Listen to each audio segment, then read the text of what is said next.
오늘 말씀은 마태복음 2장 1절로부터 23절까지 말씀입니다. 우리 함께 읽겠습니다. 헤롯 왕 때에 예수께서 유대 베들레헴에서 나심에 동방으로부터 박사들이 예루살렘에 이르러 말하되 유대인의 왕으로 나신 이가 어디 계시뇨? 우리가 동방에서 그의 별을 보고 그에게 경배하러 왔노라 하니 헤롯 왕과 온 예루살렘이 듣고 소동한지라. 왕이 모든 대제사장과 백성의 서기관들을 모아 그리스도가 어디서 나겠느냐 물으니 가로되 유대 베들레헴이오니 이는 선지자로 이렇게 기록된 바 또 유대 땅 베들레헴아 너는 유대 고을 중 가장 작지 아니하도다. 내게서 한 다스리는 자가 나와서 내 백성 이스라엘의 목자가 되리라 하였음이니라. 이에 헤롯이 가만히 박사들을 불러 별이 나타난 때를 자세히 묻고 베들레헴으로 보내며 이르되 가서 아기에게 대하여 자세히 알아보고 찾거든 내게 고하여 나도 가서 그에게 경배하게 하라. 박사들이 왕의 말을 듣고 갈새 동방에서 보던 그 별이 문득 앞서 인도하여 가다가 아기 있는 곳 위에 머물러 섰는지라. 저희가 별을 보고 가장 크게 기뻐하더라. 집에 들어가 아기와 그 모친 마리아에 함께 있는 것을 보고 엎드려 아기께 경배하고 보배압을 열어 황금과 유향과 몰약을 예물로 드리니라. 꿈에 헤롯에게로 돌아가지 말라 지시하심을 받아 다른 길로 고국에 돌아가니라. 저희가 떠난 후에 주의 사자가 요셉에게 현몽하여 가로되 헤롯이 아기를 찾아 죽이려 하니 일어나 아기와 그 모친을 데리고 애굽으로 피하여 내가 내게 이르기까지 거기 있으라 하시니 요셉이 일어나서 밤에 아기와 그의 모친을 데리고 애굽으로 떠나가 헤롯이 죽기까지 거기 있었으니 이는 주께서 선지자로 말씀하신 바 애굽에서 내 아들을 불렀다 함을 이루려 하심이라. 이에 헤롯이 박사들에게 속은 줄을 알고 심히 노하여 사람을 보내어 베들레헴과 그 모든 지경 안에 있는 산의 아이를 박사들에게 자세히 알아본 그때를 표준하여 2살부터 그 아래로 다 죽이니 이에 선지자 예레미야로 말씀하신 바 라마에서 슬퍼하며 크게 통곡하는 소리가 들리니 라헬이 그 자식을 위하여 애곡하는 것이라. 그가 자식이 없으므로 위로받기를 거절하였도다 함이 이루어졌느니라. 헤롯이 죽은 후에 주의 사자가 애굽에서 요셉에게 현몽하여 가로되 일어나 아기와 그 모친을 데리고 이스라엘 땅으로 가라. 아기의 목숨을 찾던 자들이 죽었느니라 하시니 요셉이 일어나 아기와 그 모친을 데리고 이스라엘 땅으로 들어오니라. 그러나 아켈라오가 그 부친 헤롯을 이어 유대의 임금됨을 듣고 거기로 가기를 무서워하더니 꿈에 지시하심을 받아 갈릴리 지방으로 떠나가 나사렛이란 동네에 와서 사니 이는 선지자로 하신 말씀에 나사렛 사람이라 칭하리라 하심을 이루려 함이로라. 아멘. 네, 오늘은 우리 2장 전체 말씀을 다 읽었습니다. 그러니까 마태복음이라고 하는 것, 마태복음은 항상 듣는 사람이 누군가라고 하는 것을 잘 유의 깊게 우리가 생각을 해봐야 됩니다. 유대인들을 향해서 기록했죠. 유대인들을 향해서. 근데 그 유대인들을 향해서 기록하면서 계속해서 말씀하시는 것은 무엇이냐면 아브라함과 다윗의 자손 예수 그리스도의 세계라라고 이렇게 얘기하시면서 바로 그 예수 그리스도가 뭐 어디서 이렇게 뚝 뛰어나온 것이 아니다. 네, 바로 그들의 역사 가운데 있었다라고 이렇게 얘기하는 거죠. 그러니까 뭐 실존 인물이라는 것을 떠나서 그들의 어떤 역사에 예언된 그리스도가 나신 것이다라고 하는 것을 굉장히 강조하죠. 그래서 오늘 말씀에 후렴처럼 나오는 게 있습니다. 우리 1절 끝나면 후렴이 있고 2절 끝나면 후렴이 있고 우리 찬양 그런 찬양들 많이 있죠. 그 후렴처럼 나오는 말씀이 뭐죠? 이는 선지자의 말씀을 이루려 함이라. 기록된 바라고 하는 게 이렇게 후렴처럼 나오게 말씀하고 있어요. 그래서 이는 선지자로 이렇게 기록된 바 이것을 이루려 함이다라고 이렇게 말씀하고 있습니다. 그러니까 예수 그리스도가 누구이신가? 예수 그리스도의 모든 것들이, 그러니까 이 땅에 오심, 그 다음에 탄생, 또 오늘 기록하고 있는 것이 무엇이에요? 애굽으로까지 가셨잖아요. 애굽으로 가셨다가 또 애굽에서 다시 이제 와서 정착한 곳이 어디죠? 나사렛이라는 곳이지 않습니까? 이 모든 것들이 선지자로 말씀하신 것들이 다 이루려 하는 것이다. 예언의 완성이다라고 하는 것을 말씀해 주시는 거죠. 그래서 보면 되게 재밌죠. 그래서 보니까 이제 헤롯이라는 왕이 있잖아요. 이제 마태복음 2장은 솔직히 크리스마스 때 아니면은 잘 읽어보지 않는 그런 성경이죠. 네. 그리고 늘 기억하는 것은 마태복음 2장의 이야기를 가지고 늘 연극했던 것 기억나죠. 그래서 어떻게 합니까? 이제 동방박사 1, 2, 3 정해해가지고 이렇게 막 둘러 쓰고 이제 뭐 헤롯 왕에게 와가지고 유대인의 왕으로 나시니가 어디 계시오? 뭐 이렇게 물어보고 그 다음에 이제 나중에 그 마리아 꼭 나오죠. 마리아 이렇게 안에다가 이렇게 뭐 베개 같은 거 집어넣어가지고 막 뒤뚱뒤뚱 나오면은 또 아기들이 이렇게 뒤뚱뒤뚱 나오니까 얼마나 귀여워요. 그래가지고 막 한번 웃음 터지고 뭐 그런 장면들 이게 다 이게 제가 그린 걸까요? 아니요. 저 어렸을 때 뭐 맨날 뭐 3학년 때도 하고 4학년 때도 하고 5학년 때도 하고 6학년 때도 했던 연극이죠. 근데 요새는 참 연극들 안 하는 것 같아요. 다 그때 이렇게 다 이렇게 그런 연기들이 다져지고 했던 것인데, 그 발표력도 생기고 그랬는 건데, 요새는 참 연극들 안 하는 것 같아요.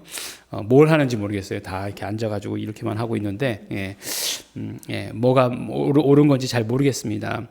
보니까, 솔직히 말해서 요번에 우리 캄보디아에 선교 갔다 왔지 않습니까? 그래서 캄보디아에서 이렇게 촬영해온 그런 것들을 봤어요. 그랬더니, 우리 아이들인데도, 너무너무 말을 잘 듣더라고요. 너무너무 말을 잘 듣고, 너무너무, 그 말씀하시는 거에 집중하고 그렇더라고요. 그런 것들 보면서, 다 말 안 듣는다라고 하는 게, 이게 어디서 나온 말일까라는 그런 생각을 해봤어요. 지난번에도 제가 한번 말씀드린 적 있죠. 어디 가서 제가 말씀을 전하게 되었는데, 유일하죠. 제가 어디 다른 곳에 가서 말씀을 전한 게 유일하죠. 근데 학생들이 있었는데, 이게 털퍼덕 앉는 자리였어요. 털퍼덕 앉는 자리였는데, 전부 다 물 한 통, 그 다음에 노트, 필기구, 이걸 딱 가지고서, 말씀 전하는 걸 듣더라고요. 근데 굉장히 어려운 말씀이었어요. 진리 말씀이니까 쉬운 말씀은 아니죠.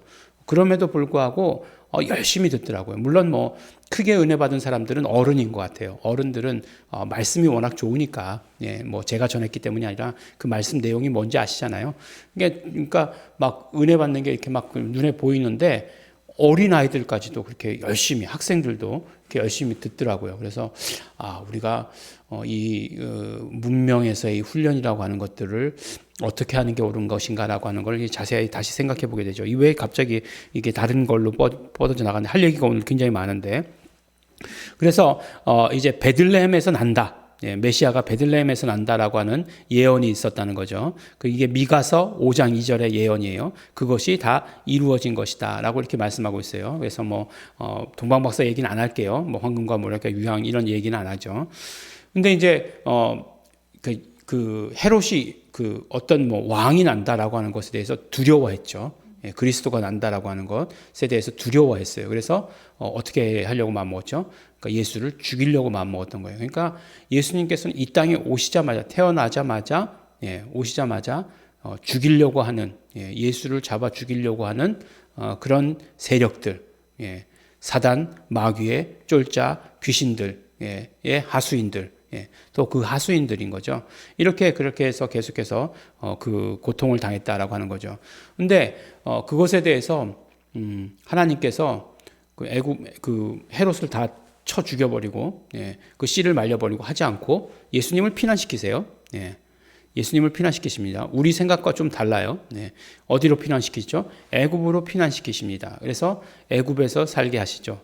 근데 애굽에서 언제까지 살게 하시냐? 헤롯 왕이 죽을 때까지 살게 하십니다.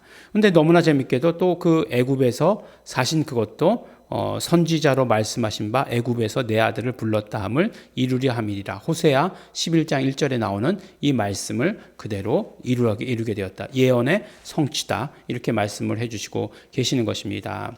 근데 보니까 어쨌든지 간에 이제 그 꿈에 이제 그 동방 박사들에게 말씀해서 헤롯에게 가지 말고 돌아서 너희 고향으로 가라고 해가지고 갔죠. 그러니까 헤롯이 속은 줄을 알았어요. 이게 시간이 지나도 안 오니까.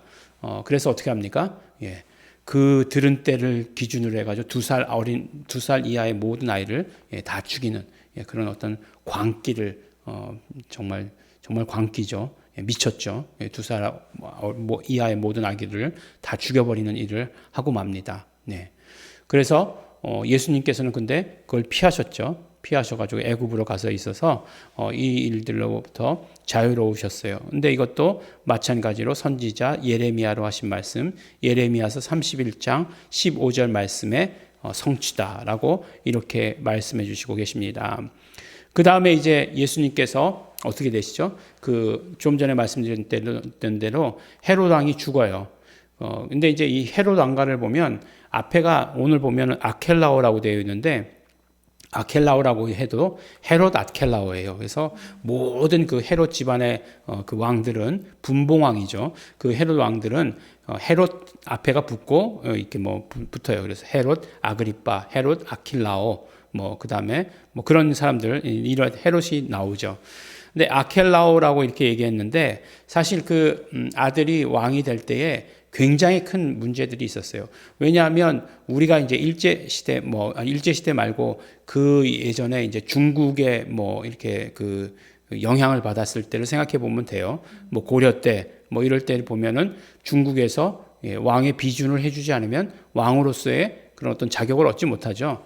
그것과 마찬가지로 로마의 식민지였기 때문에 분봉왕이니까 그 지역을 맡은 왕이니까 로마에서 허락을 하지 않으면 왕이 될 수 없는 거예요. 근데 그 전에 아켈라오가 왕이 되기 전에 그 사람들이 가가지고 로마에 먼저 가가지고 유대인들이 로마에 먼저 가가지고 우리는 아켈라오를 원치 않는다라고 이렇게 얘기했어요. 그리고 그 전에 뭘 일으키냐면 폭동을 일으켰어요. 6월절에 예루살렘에 사람들이 많이 모이잖아요. 그래서 그때 몇 명이나 죽었냐면 3,000명이나 죽었다라고 이렇게 얘기해요. 그때 3,000명이면 어마어마한 숫자가 죽은 거죠. 물론 많은 인원이 모였는데 3,000명을 죽였다 이렇게 얘기해요. 그러니까 이들의 그 뿌리 가운데에서 제일 두려운 게 뭐냐면 폭동이에요. 왜냐하면 식민지 하에 있기 때문에 그 식민지 하에 있어서 폭동을 일으키면 제일 두려운 거예요. 그런데 유대인들이 모이는 날이 있어요. 언제죠? 절기 때마다 하여간 꾸역꾸역 모이잖아요. 6월절에도 모이고 이렇게 모여요. 그러니까 두려워했던 거죠. 그래서 항상 6월절이 되면 유대 총독도 어디 와서 있죠? 그러니까 총독은 직속 로마의 직속 관리 체계인 거고, 그 다음에 이제 분봉왕, 지역을 다스리는 왕을 뒀던 거죠. 그러니까 두 단계로 이렇게 했던 거죠. 그래서 총독은 원래 있던 곳이 가이사라라고 하는 곳이에요. 이 해변가인데, 그거 총독이 있는 관저가 가이사라에 있어요. 근데 임시 총독 관저를 어디에다 두었냐? 예루살렘에다 둔 거예요. 왜냐하면 지금 이런 폭동들이 일어나니까. 그래서 예수님 돌아가실 당시 6월절에도 빌라도가 그 총독의 관저에 있었다라고 얘기하는데 원래 있던 곳은 가이사라라고 하는 곳이고, 그 다음에 이곳에 있는 곳은 임시 총독 관저를 마련해 놓은 곳이죠. 그래서 거기 있었다라고 하는 것을 우리가 알게 되는 거죠. 그래서 이런 폭동들이 자주 일어났어요. 그러니까 그런 것들이 이제 굉장히 두려웠던 거죠. 근데 이게 반영된 게 뭐냐면 굉장히 이렇게 3,000명을 죽일 정도니까 두려운 왕이죠. 두려운 왕이었으니까 그 아켈라오가 그 부친 헤롯을 이어 유대의 임금됨을 듣고 거기로 가기를 무서워하더니 라고 이렇게 말씀하고 있어요. 그러니까 유대 땅 중에서도 예루살렘이 중심이잖아요. 거기 올라가는 것을 무서워했다라고 이렇게 얘기했어요. 그래서 갈릴리에, 그러니까 나사렛은 갈릴리에 있는 거죠. 갈릴리에, 그러니까 예루살렘하고 갈릴리하고는 굉장히 떨어져 있잖아요.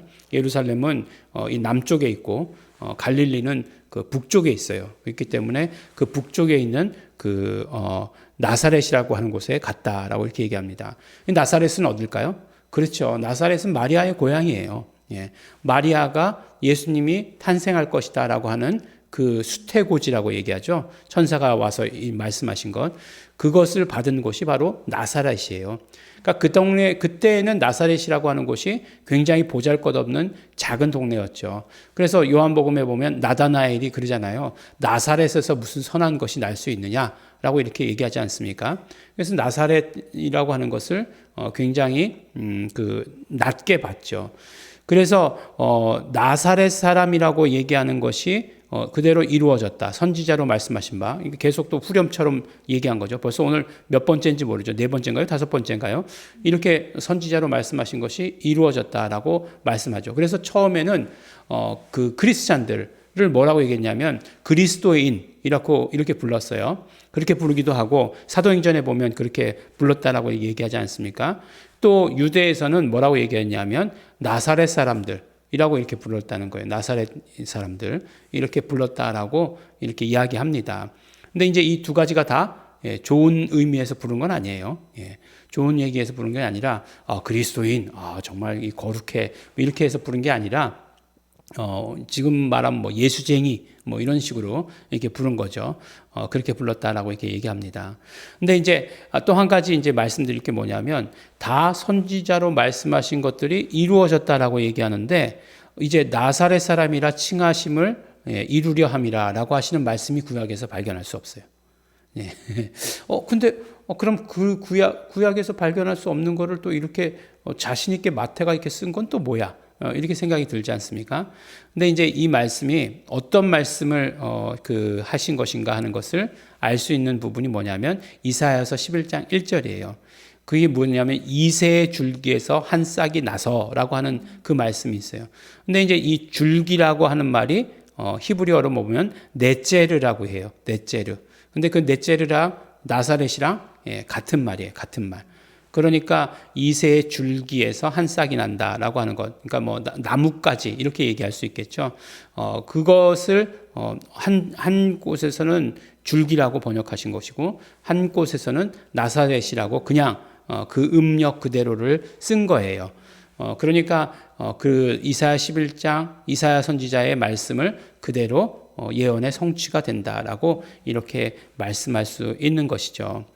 오늘 말씀을 보면서 이제 긴 말씀이지만 예수님의 탄생 배경에 대해서 마태가 어떻게 기록하고 있나, 어떤 관점으로 기록하고 있는가를 다 보게 되었죠. 그 당시에 어떤 사회적인 환경, 역사적인 사실들 이런 모든 것들을 가지고 뭐라고 얘기하고 있습니까? 다 선지자로 말씀하신 바를 이루려 함이라. 그러니까 예언의 완성이다라고 하는 것을 말씀해 주시는 거죠.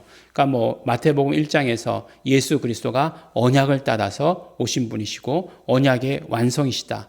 그래서 예수가 그리스도시다라고 하는 것을 표현했다면 이 모든 구약의 선지자들의 예언의 완성이 바로 예수 그리스도시다라고 하는 것을 말씀해 주시는 거죠. 그러니까 언약의 완성, 예언의 완성, 예수 그리스도시다. 라고 하는 것을 분명히 얘기해 주시고 계시는 거예요. 그래서 이제 예수님의 이제 본격적인 사역의 시작이 있기 전에 모든 그런 어떤 완성에 대해서 처음에 기록하고 있는 것을 우리가 보게 되는 것입니다. 예수 그리스도가 이 땅에 오심에 대해서 우리 오늘 말씀을 들었고 또 모든 완성이라고 하는 말씀을 우리가 들었어요. 우리가 정말 예수님에 대한 믿음이 어떠해야 되는가? 그렇죠. 예수님은 완전하신 분이세요. 모든 것에 완성되시는 분이시다라고 하는 것을 우리가 기억해야 되는 것입니다. 또 우리가 히브리서 말씀을 통해서 듣게 되는 것은 예전의 그런 어떤 율법보다 그 예전에 세웠던 모든 약속보다 더 뛰어나신 분이시다라고 하는 것을 계속해서 우리에게 말씀해 주시는 것을 듣게 됩니다. 이 뛰어난 우리 예수 그리스도, 예수는 그리스도시죠. 예수가 그리스도시다라고 하는 것을 정말 증언하기 위해서 이렇게 애쓰고 노력하고 있는 것을 보게 돼요. 우리는 쉽게 예수 그리스도라고 이렇게 말하는데, 그러므로 우리가 예수가 그리스도시다라고 이렇게 고백하는 것에 그 어떤 그런 깊이가 있다라고 하는 것, 우리는 정말 빙산의 일각만 보고 있는 것인데 그 안에 그렇게 큰 것들이 들어있다라고 하는 것을 깨닫고 우리가 예수가 그리스도라고 하시는 것에 대한 고백에 대해서 우리가 정말 감동이 넘치고 또 그런 모든 것들이 살아있는 고백이 될 수 있는 우리 성도 여러분 되시기를 또 예수 이름으로 축원합니다. 기도하겠습니다. 하나님 아버지 감사합니다. 우리 예수 그리스도의 나심을 통해서 선지자들의 모든 예언의 완성, 예언의 모든 것들이 이루어지게 된 것을 오늘 말씀을 통해서 우리가 보고 깨닫게 되었습니다. 하나님 아버지 정말 예수가 그리스도시다라고 하는 그것을 선포하기 위해서 애쓰고 노력하는 아버지 하나님, 우리 성경의 기자들, 마태의 아버지 하나님 그 심정을 우리도 성령님을 통해서 듣고 깨닫게 하여 주시옵시고, 그러므로 우리가 정말 그 예수가 그리스도라고 하시는 그 고백할 때마다 아버지 그것이 우리에게 감동되어질 수 있도록 도와주시옵시고, 그 고백에 우리가 깊이를 우리 스스로 깨달을 수 있도록 아버지 도와주시고 축복하여 주시옵소서. 감사드립니다. 예수님 이름으로 기도드렸습니다. 아멘. 그러므로 우리의 모든 삶의 목적의 완성도 예수 그리스도께 있습니다. 성령님 우리의 모든 것들 예수 그리스도께로 향하게 하여 주시옵시고, 예수 그리스도만 바라보게 하여 주시옵시고, 예수 그리스도 안에서 예수 그리스도로 충만케 하여 주시옵소서. 성령님 역사하시옵소서. 다 같이 통성으로 기도하시겠습니다.